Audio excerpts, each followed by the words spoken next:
আচ্ছা, আজকের এক্সপেরিমেন্ট হচ্ছে আমাদের এক্সপেরিমেন্ট 3, সেটা কি ডিটারমিনেশন দ্য ফ্লো থ্রু ভেঞ্চুরিমিটার। মানে ভেঞ্চুরিমিটারের মধ্যে যে ফ্লোটা হচ্ছে সেই ফ্লোটা হচ্ছে আমরা মেজার করব।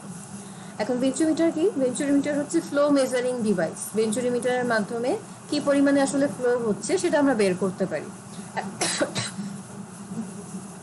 ভেঞ্চুরিমিটার আমাদের বার্নৌলির থিওরামের প্র্যাকটিক্যাল অ্যাপ্লিকেশন। মানে বার্নৌলিতে আমরা যেটা পড়ছিলাম যে কি, যে কোনো যদি সেকশন নেই তার হেডগুলার সামেশন সমান হবে, সেটার একটা যদি প্র্যাকটিক্যাল অ্যাপ্লিকেশন বলি, যে বার্নৌলির থিওরামটা আসলে আমরা কই ইউজ করি, সেটা হচ্ছে ভেঞ্চুরিমিটার বানানোর সময়, বা ভেঞ্চুরিমিটারের মূলনীতি হচ্ছে এই বার্নৌলির থিওরাম। তাহলে কি হবে, ভেঞ্চুরিমিটারের ভিতর দিয়ে যদি ছবিটা দেখি, ভেঞ্চুরিমিটার অনেকটা এই শেপের, আমি যেখানেই হচ্ছে এই শেপের, আমরা এই ভেঞ্চুরিমিটারের যেই সেকশনই 1 নাম্বার 2 নাম্বার 3 নাম্বার যেখানেই নেই, তিনটার হেড সবসময় সেম হবে। এটাই কি বার্নৌলির থিওরাম আমাদের। আচ্ছা, এখন যদি আমি একটু বলি, আমাদের ভেঞ্চুরিমিটারে দুই ধরনের পোর্শন থাকে, ঠিক আছে? একটা হচ্ছে কনভার্জিং, একটা হচ্ছে ডাইভার্জিং। কনভার্জিং মানে কি? কনভার্জিং মানে হচ্ছে একসাথে একীভূত হওয়া, আর ডাইভার্জিং মানে হচ্ছে ছড়ায় যাওয়া। আমি যদি একটু দেখি, এটা আমাদের 1 নাম্বার সেকশন ধরলাম, এটা 2 নাম্বার সেকশন, এটা 3 নাম্বার সেকশন। 1 থেকে যখন 2 যাচ্ছে, আমার ভেঞ্চুরিমিটার কি হয়ে যাচ্ছে? সংকুচিত হয়ে যাচ্ছে 2 নাম্বার পোর্শনে। তাহলে এটা হচ্ছে আমাদের কনভার্জিং। দুই ধরনের অ্যাঙ্গেল থাকে, এটা হচ্ছে কনভার্জিং। আবার 2 নাম্বার থেকে যখন 3-এ যাচ্ছে, তখন কি এটা ছড়ায় যাচ্ছে, এটা হচ্ছে আমাদের ডাইভার্জিং। মানে এখানকার ফ্লোটা কি হয়ে যাচ্ছে? ছড়ায় যাচ্ছে, ডাইভার্ট হয়ে যাচ্ছে, এর জন্য ডাইভার্জিং। আর 2 নাম্বার সেকশন যেখানে হচ্ছে আমার উইথটা সবচেয়ে কম, সেটাকে আমি অনেকটা বলতেছি গলার সাথে তুলনা করে, যে এর নাম হচ্ছে থ্রট বা গলা, ঠিক আছে? এখন আমরা সবাই জানি যে যেখানে জায়গা বেশি, ধরেন 1 নাম্বার সেকশন, সেখানে আমার প্রেসার হেডটা কি থাকবে? বেশি থাকবে, আর ভেলোসিটি হেডটা কম থাকবে, ঠিক আছে? তার মানে এই 1 নম্বরে হচ্ছে পি বেশি থাকবে, পি বাই গামা, আর হচ্ছে আমার V square by 2g, velocity head কি থাকবে? কম থাকবে। আর 2 নাম্বার সেকশনে আমি যখন নিব, তার উল্টা, কারণ কি এখানে জায়গা কম, ভেলোসিটি অনেক বেশি, অনেক বেশি হচ্ছে কি ভেলোসিটিতে পাস করবে, বেশি থাকবে, আর প্রেসার হেড আমার কম থাকবে। আচ্ছা, এখন যদি আমি দেখি এটাকে, আমি 1 নাম্বারটাকে আপস্ট্রিম ধরি আর 3 নাম্বারটাকে ডাউন স্ট্রিম ধরি, তাহলে আমি দেখবো যে আমার টোটাল হেডের যে লাইন, সেটা হচ্ছে এভাবে করে টিজিএল বলা হয়, ঠিক আছে? এটাকে টোটাল এলিভেশন লেভেল বা টোটাল আমার হেড লেভেল বলা হয়। সেটা হচ্ছে এভাবে করে নেমে যাচ্ছে। নেমে কেন যাচ্ছে? আমরা বলছিলাম যে যখন হচ্ছে পাইপের ভিতরে ফ্লুইড পাস করবে, অবশ্যই কি ফ্রিকশনাল লস হবে। সেই ফ্রিকশনাল লস হচ্ছে HL, হেড লস। তাহলে কি ডাউন স্ট্রিমে কিছুটা হেড লসের কারণে আমার এই লাইনটা আসলে টোটাল এলিভেশন বা হচ্ছে টোটাল হাইড্রোলিক লাইন, সেটা হচ্ছে নিচে আমাদের কিছুটা নেমে যাচ্ছে, ঠিক আছে? আর এইটা কি? এটাকে আমরা বলতেছি হচ্ছে hydraulic grade line. Hydraulic grade line, এটা মেইনলি আসলে প্রেসার হেডকেই বোঝাচ্ছে, ঠিক আছে? তাহলে দেখেন, প্রেসার আমার এইখানে এই লাল কালারের এই জায়গায় হচ্ছে সবচেয়ে বেশি ছিল আপস্ট্রিমে, ডাউন স্ট্রিমে কিছুটা কমে গেছে, কারণ কি অবশ্যই হচ্ছে ফ্রিকশনাল লসের কারণে আমার কি হেড লস হচ্ছে। আর সবচেয়ে কম কোথায়? সবচেয়ে কম হচ্ছে থ্রটে, কারণ কি এখানে সবচেয়ে চিকন জায়গা, প্রেসার, সব পানির পরিমাণ কম, মাথায় রাখবো, প্রেসারের পরিমাণও কম। তাহলে এখানে আসলে সেটাই বলছে যে একটা ডাইভার্জিং পোর্শন থাকবে, আর একটা হচ্ছে আমাদের কনভার্জিং পোর্শন থাকবে। আর যেখানে সবচেয়ে উইথ কম, সেটা হচ্ছে আমাদের থ্রট বা গলা, ঠিক আছে? আর এটাকে আমরা কি হিসেবে ইউজ করি? আমরা মিটার ডিভাইস হিসেবে ইউজ করি টু মেজার দ্য ফ্লো। এখানে দেখেন বার্নৌলির আমাদের থিওরাম মেনে চলবে, যেহেতু হচ্ছে এখানে আমাদের কি আছে? ফ্রিকশন আছে, হেড লস থাকবে, ঠিক আছে? 2 নাম্বার সেকশনের সাথে তাহলে একটা হেড লস থাকবে। আচ্ছা, এখন যদি আমরা জানি, দেখেন এটা হচ্ছে আমাদের সেই বার্নৌলির ইকুয়েশন। এখন এই বিটাকে আমরা কিউ আকারে বা এরিয়ার আকারে প্রকাশ করতে পারি। আমরা কি জানি? আমাদের কন্টিনিউটি ইকুয়েশন অনুযায়ী যে Q equals to A B, তাহলে আমাদের বি বা ভেলোসিটি কি হবে? কিউ ডিভাইডেড বাই এ হবে। আচ্ছা, আমরা জানি যখন হচ্ছে দেখেন 1 নম্বর পোর্শনে যেই ডিসচার্জ কিউ, আর 2 নম্বর পোর্শনে যে ডিসচার্জ বা 3 নম্বর, কিউ কিন্তু চেঞ্জ হচ্ছে না। টোটাল যে আমার ডিসচার্জ বললাম 5 লিটার পানিকে আমি পাস করতেছি এই পাইপের মধ্যে দিয়ে, 5 লিটার পানি কিন্তু কমে যাচ্ছে না 2 নম্বরে। তাহলে কিউ কিন্তু সবসময় কনস্ট্যান্ট থাকবে। কিউ যদি কনস্ট্যান্ট হয়ে যায়, তাহলে আমরা এটা এভাবে লিখতে পারি না, A1 B1 ইকুয়ালস টু হচ্ছে A2V2। তার মানে যেখানে হচ্ছে আমার এরিয়া বেশি সেখানে ভেলোসিটি কম, যেখানে এরিয়া কম সেখানে ভেলোসিটি বেশি। এভাবে করে কি সাম্যাবস্থা সৃষ্টি করছে। কারণ কি, কোনো একটা পাইপের ভিতর দিয়ে আমি যদি 10 লিটার পানি পাস করি, সব জায়গায় 10 লিটার পানিই পাস হবে, পানিটা বের হয়ে যাচ্ছে না, কোনো ছিদ্র নেই। তাহলে চিকন মোটা যেটাই হোক পানির পরিমাণ সেম থাকতেছে, কিউ সেম থাকতেছে। তাহলে আমরা বলতে পারি কিউ যদি সেম থাকে তাহলে A1V1 ইকুয়ালস টু A2V2। তাহলে সেটাই বলছে। এখন আমরা A1 কে ডায়ামিটার দিয়ে প্রকাশ করতে পারি, সেটা কি পাই/4 ডি স্কয়ার। এটুকুও করতে পারি। তাহলে আমরা যদি ইকুয়েশনে E1 আর A2 এই ডি এর ভ্যালুতে বসাই, পাই/4 ডি স্কয়ারে বসাই, তাহলে আমরা V1 এর একটা সূত্র পাবো। V1 এর সূত্র কি পাবো দেখেন, V1 পাবো হচ্ছে √2g P1 - P2 divided by d1/d2 whole to the power 4 - 1 into gamma. এই 3/3.4 এই ইকুয়েশনটা আসলে কিসের সমন্বয়? আচ্ছা, একটু যদি ভেঙে বলি, আমি এই 3.3 যেটা পাইছি সেটাকে আমি 3.2 বসাবো। এই A1 আর B1 A1 আর A2 জায়গায় আমি ডি এর ভ্যালুটা বসাবো। তাহলে আমরা পাবো হচ্ছে d1 square B1 equals two পাবো হচ্ছে d2 স্কয়ার B2। কারণ কি, আমার এই পাই/4 বোথ সাইড থেকে কেটে যাবে। এখন আমি B1 কে লিখতে পারি কি, লিখতে পারি না d2/d1 whole square divided by into হচ্ছে B2। এখন আমি এই যে B1 অথবা B2 আমরা হচ্ছে এই ইকুয়েশনে 3.1 বসাবো। বসালে আমি আসলে এই ধরনের একটা ইকুয়েশন পাবো। সরি, এখানে হচ্ছে আমি B2 এর ভ্যালুটা বসাইছি। সবকিছুকে হচ্ছে আমি B1 এ কনভার্ট করতে চাচ্ছি। সবকিছুকে যদি B1 এ কনভার্ট করতে চাই তাহলে B2 এর মান বসাবো। সেটা কি, B2 এর মান কি হবে, d1/d2 হোল স্কয়ার ইন্টু কি B1। তাহলে আমি B2 এর ভ্যালুটা যদি হচ্ছে এই যে বার্নলের ইকুয়েশনে বসাই এই জায়গায়, তাহলেই আমি আসলে এই 3.4 ইকুয়েশনটা পাবো। সেটা কি, √2g P1 - P2 pressure 1 - pressure 2 divided by d1/d2 whole to the power 4 - 1 into হচ্ছে গামা। এখন আমি কি করব, এটাকে সহজে মানে একটা সূত্রের প্রতিপাদন আনার জন্য 2g ডিভাইডেড বাই হচ্ছে d1/d2 whole to the power 4 - 1, এই যে এই অংশটুকুটাকে, লাল অংশটুকুটাকে আমি k1 ধরলাম। লাল অংশটুকুকে আমি k1 ধরলাম। কতটুকু, 2g divided by d1/d2 whole to the power 4 - 1 √ দিয়ে। এটাকে যদি আমি k1 ধরি তাহলে আমরা এরকম কিছু পাই না যে b1 equals to k1 √p1 - p2 divided by gamma. এটা তো পাচ্ছি, k1 লিখে দিলাম আর বাকি অংশটুকুকে আমি যা আছে তাই রাখলাম। বাকি অংশ কতটুকু, এই যে P1 - P2 আর গামা, এই সবুজ অংশটুকুকে সবুজ অংশের মতোই রেখে দিলাম। তাহলে আমরা পাচ্ছি হচ্ছে এই লাইনটা।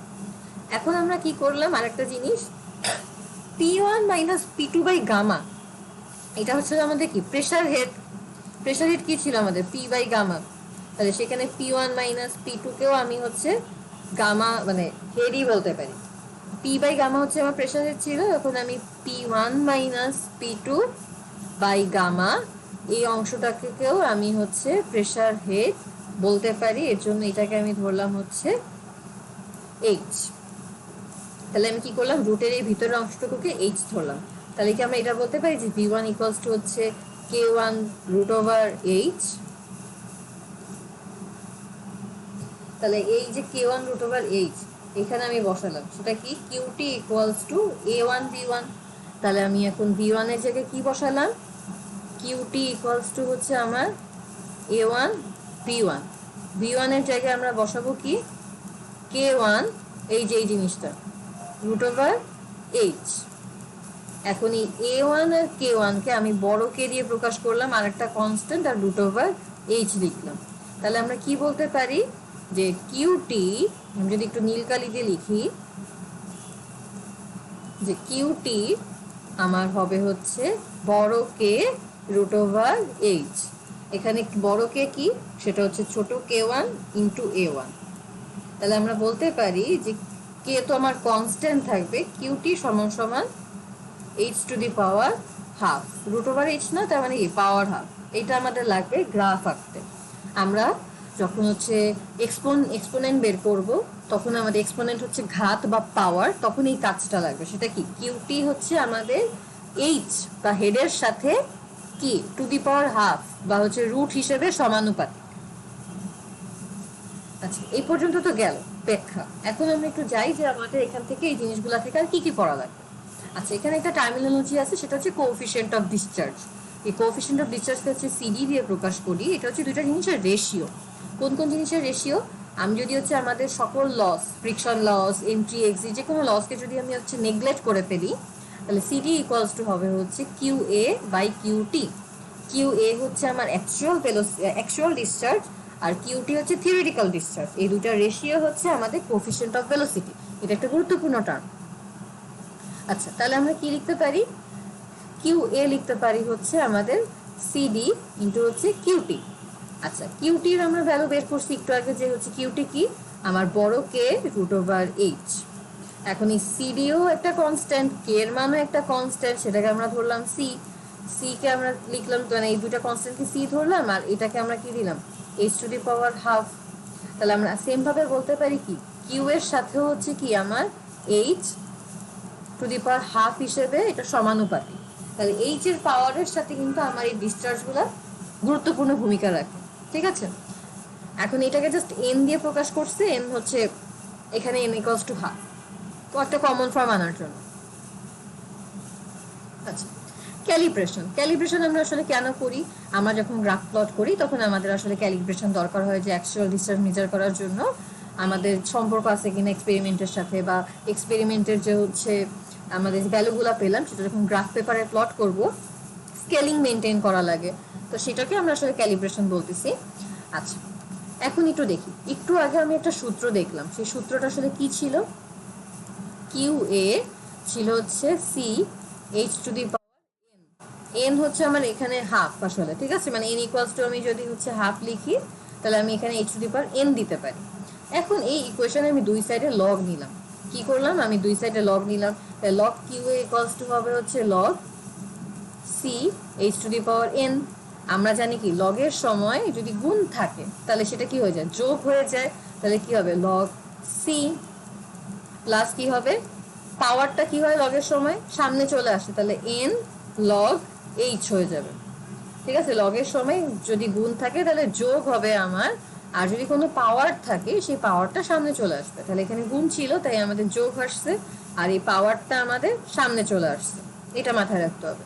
তাহলে এটাই করছে যে বোথ সাইডে আমি লগ নিছি, লগ নেওয়ার পরে দেখেন গুণ ছিল, এটা যোগ হয়ে গেছে, আর এই এনটা আমার পাওয়ার ছিল, যেটা এন এর ভ্যালু এখানে হাফ, সেটা হচ্ছে গুণ হয়ে মানে সামনে চলে আসছে। ঠিক আছে, এখন তো আমাদের কাজ শেষ হয়ে গেল 3.17। এটাকে জাস্ট হচ্ছে এখন আমরা প্লট করব। আমাদের হচ্ছে লগ লগ গ্রাফ পেপার, যেটা বোথ সাইডে লগ স্কেল, আমাদের এক্স এক্সিসেও লগ স্কেল, ওয়াই এক্সিসেও লগ স্কেল। লগ স্কেল আসলে কোনটা, প্রথমে যদি 1 হয় তারপরের ঘরটা একবারে হবে 10, তারপরেরটা হবে 100, তারপরেরটা হবে হচ্ছে আমাদের 1000, মানে কি 10-এর গুণিতক আকারে বাড়বে। ঠিক আছে, এই ক্ষেত্রটাই, এখানে যদি আমি 1 দেই এটা হবে হচ্ছে 10, 100, 1000। আমাদের নর্মাল গ্রাফ পেপারে কি হয়, এটা যদি 1 হয় পরেরটা 2, 3, 4 এরকম করে বাড়তে থাকে, আর এখানে হচ্ছে একের পরে একবারে 10, তারপর 100, 20 নাই কিন্তু 1, 10, 100 একদম 10-এর গুণিতক আকার। তাহলে এরকম যদি একটা লগ লগ গ্রাফ পেপার আমি নেই এবং যদি প্লট করি, আমি একটু প্লট করা দেখাই দিই আপনাদের এখানে।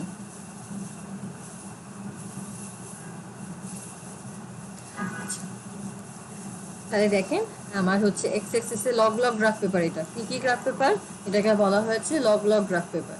এখানে আমার থাকবে হচ্ছে এইচ থাকবে, কি থাকবে আমার এক সাইডে থাকবে হচ্ছে এইচ, আর এই সাইডে থাকবে হচ্ছে আমার কিউ এ। ঠিক আছে, ওয়াই এক্সিসে থাকবে কিউ এ আর এক্সিসে থাকবে এইচ। এখন আমি গ্রাফ আঁকবো। একটু যদি দেখি, আমরা এইটাকে যদি ওয়াই প্রকাশ করি, এটাকে যদি আমি সি দিয়ে প্রকাশ করি, আর এটাকে যদি আমি লগ এইচ কে যদি হচ্ছে কি এক্স দিয়ে প্রকাশ করি, যেহেতু এটা কি লগ লগ গ্রাফ পেপার, তার মানে কি লগ কিউ এ, আমি শুধু এখানে কিউ এ বসাচ্ছি, বাট আসলে সেটা কি হয়ে যাচ্ছে, লগ কিউ এ হয়ে যাচ্ছে, কারণ কি এটা লগ লগ গ্রাফ পেপার, আমার অলরেডি এখানে লগ দেওয়াই আছে। তাহলে এটা যদি ওয়াই হয়, এটা যদি আমাদের লগ এইচ, এই সাইডে লগ এইচ থাকলে এটা যদি এক্স হয়, তাহলে কি আমরা এইভাবে প্রকাশ করতে পারি না যে Y equals to M X plus C. এখানে সি হচ্ছে লগ সি, এক্স হচ্ছে আমাদের কি লগ এইচ, ওয়াই হচ্ছে আমাদের কি লগ কিউ এ। তাহলে আমাদের এখানে এম কত, ঢাল হচ্ছে এন এর সমান। ঠিক আছে, আমাদের যে ঢাল সেটা হচ্ছে এন এর সমান হবে। আমরা আগেই বলছিলাম যে আমাদের ম্যাথে এন এর ভ্যালু হচ্ছে, মানে এই অঙ্কে বা এই এক্সপেরিমেন্টে এন এর ভ্যালু বা এক্সপোনের বা পাওয়ারের ভ্যালু হাফ। তাহলে আমরা এই গ্রাফ আঁকবো, গ্রাফ থেকে যদি আমার স্লোপের ভ্যালু হাফ আসে তাহলে আসলে, বা হাফের কাছাকাছি ধরলাম হচ্ছে 0.46 বা 0.55 বা 0.52, এরকম যদি আসে তাহলে বুঝতেছি যে আমার এক্সপেরিমেন্টটা কি মোটামুটি কাছাকাছি গেছে বা হচ্ছে কারেকশনের দিকে আছে। আর যদি এরকম আসে যে আমার এন এর ভ্যালু হচ্ছে 0.1 0.2, তাহলে বুঝবো কি আমার ভ্যালুটা ঠিক আসে নাই, আমার গ্রাফটা আঁকা ঠিক হয় নাই, অথবা আমাদের কি এক্সপেরিমেন্টের ভ্যালু ঠিক নেই। তাহলে আমরা হচ্ছে ওয়াই এক্সিস এ কিউ এ নিব, শুধু লগ কিউ এ কিন্তু দরকার নেই, কারণ হচ্ছে এটা already log log graph paper. X এক্সিসে এইচ যদি বসাই এবং এখানে যদি বিভিন্ন ভ্যালু থেকে আমি যদি একটা বেস ফিট কার্ভ আঁকি এবং কার্ভের যদি আমি হচ্ছে স্লোপ বের করি, স্লোপ এন, তাহলে আমাদের যদি হাফের সমান আসে সেটা আমরা ডিসকাশনে লিখতে পারবো যে আমার যদি হাফের সমান আসে তাহলে আমার ভ্যালুগুলা কীরকম, বা আমার ভ্যালুগুলো আমি ফিল্ডে কাজ করতে পারবো কি না, এটা অ্যাকুরেট কিনা সেটা বুঝতে পারবো। আচ্ছা, স্লোপ ক্যালকুলেশনটা আমরা কিভাবে বের করবো? এই গ্রাফ তো আমরা আঁকলাম, ঢালও মানে লাইনও আঁকলাম, স্লোপ বের করার সময় দেখেন আমরা কি করব, লগ কিউ ওয়ান, এখানে আমরা আবার লগ নিব কারণ আমি ক্যালকুলেশন করতেছি, গ্রাফে তো আমরা প্লট করলাম। আর তাহলে এখন আমরা এখানে জাস্ট ক্যালকুলেশন করব, log Q one minus Q two, এটা হবে কি log H one minus log H two. এটা আসলে আমাদের কি সূত্রে আসছে আমরা সবাই জানি যে ঢাল M equals to Y one minus Y two divided by কি X one minus X two. Same ভাবে এখানে এক্স এক্সিসে হচ্ছে লগ এইচ, ওয়াই এক্সিস হচ্ছে লগ কিউ ওয়ান, জাস্ট দুইটা বিয়োগ করবো, তাহলে হচ্ছে আমরা ভাগ করে স্লোপ পাবো। স্লোপই হচ্ছে আমার এন এর ভ্যালু, এটা হাফের কাছাকাছি হলে আমরা বুঝতে পারি কি আমার ভ্যালুটা ঠিক আছে, আমি এক্সপেরিমেন্টে এই কাজটা করতে পারবো। আচ্ছা, স্কোপ হচ্ছে আমাদের দেখেন এখানে আমি বোথ কম্প্রেসেবল মানে হচ্ছে কম্প্রেস করে ভলিউম চেঞ্জ করতে পারবো না, অথবা ইনকম্প্রেসেবল বোথ আমি হচ্ছে মানে ভলিউমের ফ্লুইডের জন্য হচ্ছে আমি মেজার করতে পারবো রেট অফ ফ্লো। আচ্ছা, তারপরে হচ্ছে আমাদের পাইপলাইনের ভিতর দিয়ে হচ্ছে অ্যাকুরেট আছে কিনা ফ্লো সেটা বের করতে পারবো। ডিসঅ্যাডভান্টেজ একটাই যে হচ্ছে এখানে আমাদের যখন পাস হবে অবশ্যই কি কিছু ফ্রিকশনাল লস হবে, যেটা কি বার্নৌলি থিওরামের বিপরীতে যাবে, তো এটা একটা আমাদের ডিসঅ্যাডভান্টেজ। অবজেক্টিভ দেখেন আমি সিডি বের করবো, কোএফিসিয়েন্ট অফ ডিসচার্জ, আর দুটো গ্রাফ প্লট করবো। আচ্ছা, একটু আমি ক্যালকুলেশন দিয়ে আজকে ক্লাসটা শেষ করি। দেখেন ক্যালকুলেশন আমাদের কি কি দেওয়া থাকবে, আমার যে মোটা অংশের পাইপ 1 নম্বর সেকশনের ডায়ামিটার দেওয়া থাকবে, থ্রট 2 নম্বর সেকশন অথবা মাছের যে চিকন অংশ সেটা ডায়ামিটার দেওয়া থাকবে। দুটা ডায়ামিটার জানলে আমি দুটার এরিয়া বের করে ফেলতে পারবো পাই বাই 4 ডি স্কয়ার দিয়ে। টেম্পারেচার থাকবে, কাইনেমেটিক ভিসকোসিটি কি টেম্পারেচারের সাথে সম্পর্কিত, এটা যদিও আমাদের ম্যাথ করতে লাগে না। আচ্ছা, পানি ছাড়ার পরে ইনিশিয়াল পয়েন্ট গেজ রিডিং আর ফাইনাল পয়েন্ট গেজ রিডিং থাকবে। এই রিডিংগুলোকে যদি আমি বিয়োগ করি 8 মাইনাস 5 করি তাহলে আমি আসলে কি পাবো, আমার হেড পাবো, লেফট হেড পাবো। সেম ভাবে রাইট হেডও আমি পাবো, ঠিক আছে। আর ভলিউম অফ ওয়াটার, কি পরিমাণ ভলিউমের হচ্ছে ট্যাঙ্কের আমাদের যদি এরিয়া দেওয়া থাকে তার সাথে পানির হাইট গুণ করে আমি ভলিউম পাবো, অথবা ভলিউম অফ ওয়াটার কোশ্চেনে দেওয়াই থাকবে, সেটাকে আমি সব কিছুকে একটু যেহেতু কি আমি মিটারে নিচ্ছি তাহলে এই লিটারকেও মিটারে নিলাম। আমরা কি জানি 1 মিটার কিউব সমান সমান 1000 লিটার, তাহলে এই 1000 দিয়ে যদি আমি হচ্ছে ভাগ করি তাহলে লিটার থেকে আমি মিটার কিউব পেয়ে গেলাম, টাইম জানি। আচ্ছা, এরপরে দেখেন আমার কি লাগবে, অ্যাকচুয়াল ডিসচার্জ লাগবে। অ্যাকচুয়াল ডিসচার্জ সবসময় কি ভলিউম ডিভাইডেড বাই টাইম, পানির ভলিউম আমি জানি, টাইম আমি জানি, আমি অ্যাকচুয়াল ডিসচার্জ বের করব।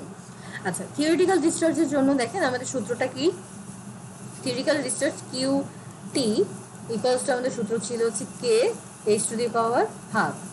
এইচটা আমি পেয়ে যাবো initial minus final point gauge reading. K, কেটা কি হবে, কে হচ্ছে আমাদের দুইটা জিনিসের গুণফল, সেটা কি কে ওয়ান এ ওয়ান। এ ওয়ানের ভ্যালু আমি জানি, আর কে ওয়ানের ভ্যালু কি, কে ওয়ানের ভ্যালু হচ্ছে সূত্র দিয়ে, সেটা কি √2g divided by d1 by d2 whole to the power 4 minus 1। এটা দিয়ে আমি কে ওয়ানের ভ্যালু বের করবো, কে ওয়ানের সাথে হচ্ছে আমি এরিয়া এ ওয়ান গুণ করে বড় কে পাবো, বড় কে এর সাথে যদি আমি H to the power half করি তাহলে আমি কিউটি বা থিওরিটিক্যাল ডিসচার্জ পাবো। এরপরে কাজ একটা লাইন, সিডি বের করবো, সেটা কি কিউ এ বাই কিউটি করে আমি সিডি বের করে ফেলবো, ঠিক আছে। আর সিডি বের করতে পারলে বা হচ্ছে আমি কিউ এ বের করতে কিউটি বের করতে পারলে কি সবই আমি বের করতে পারবো, আর কোনো সমস্যাই নেই। এখানে দেখেন লগ লগ গ্রাফ পেপারে বলছে কি, আমি যদি এখানে এইচ প্লট করি আর ওয়াই এক্সিসে কিউ এ প্লট করি লগ লগ গ্রাফ পেপারে একটা সরলরেখা পাবো। এটার যে ঢালটা পাবো সেই ঢালটাই হচ্ছে আমার এম বা স্লোপ, যেটা কি আমাদের অবশ্যই কি হাফের কাছাকাছি আসা লাগবে বা 0.5-এর কাছাকাছি আসা লাগবে। তারপর রেজাল্টগুলো আমরা জাস্ট এখানে প্লট করে দিব, ডিসকাশন লিখবো।